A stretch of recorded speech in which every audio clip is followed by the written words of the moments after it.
Hello, welcome. I'm Marlyonama, and welcome back.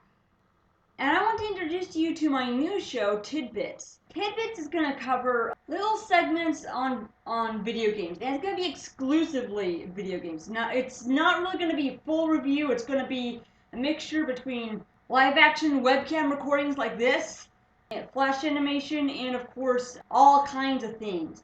It's a show I've been really wanting to do for a long time, and I really hope you like my pilot episode. The pilot episode is going to be about the world view on video games.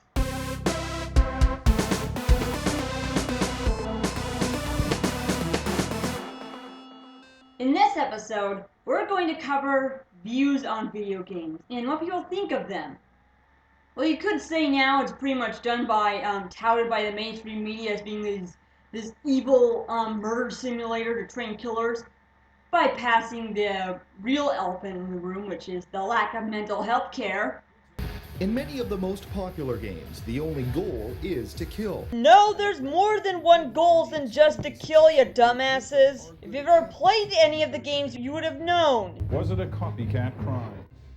Yep, monkey see, monkey do. Colorado to Tabor, Alberta, many of the teen killers involved in the school massacres were avid players of first-person shooters. Oh, don't say it, don't say it, don't say it's the broken mental health care system, because that's blasphemy on this station. I think that the video games are just like the straw that broke the camel's back. And believe it or not, this bullshit still goes on today. They must have gotten their degree from the Jack Thompson School of Anti-Video Game Propaganda.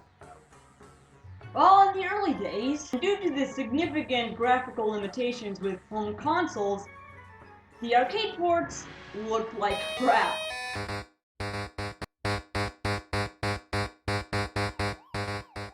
As you look to your right, you can see how much they butchered up the Atari version, comparing them side to side.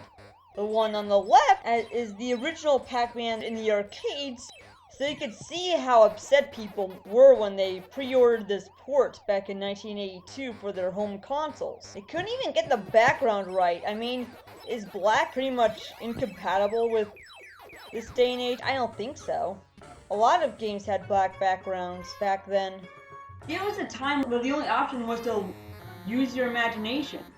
Sometimes to the point where your imagination was not enough, and it was hard to tell what you were doing. So, in all this crap piling up on the lack of quality control in the video game market, it eventually led to the video game crash of 1983. But then, a couple of years later, there was the original Nintendo Entertainment System. And it launched some time after the Japanese Famicom did, because I didn't realize this before, but the video game crash was unique to North America in the early 1980s.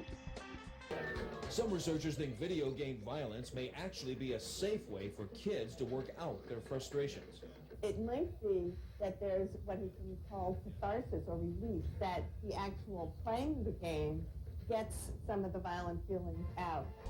However, in the next decade, women didn't really get to catch on to video games and even appeal to them more until the 1990s, because of course, technical stuff like video games and programming were specifically linked to men, and so nearly all video games at the time were geared towards male. In fact, in many toys catalog at the time, they were listed under the boys section. In the days before the internet, of course. And aside from having more female characters, Japanese developers started pouring out action and JRPGs that featured a lot of androgynous characters, including very cute-looking Bishonen, also known as pretty boy in Japanese. It's the big, muscular rainbow type that people have been associated with in regards to shooting games and many platformers and action games at that beforehand. And now we actually have video games geared out towards a wide variety of audience, including casual gamers, because the mobile market is huge. They're really just littering a bunch of premium apps and microtransactions out on the Apple Store, which are really trying to just exploit the naive and ignorant minds of many people who don't know any better.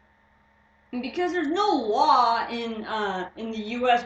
regulating microtransactions on either the console for DLC or mobile games, you end up with a bunch of exploitive applications, including several knockoffs. And that's all I have for this episode, so join me next time on TidBits. I may also tell you about a part of my personal experiences. Until then,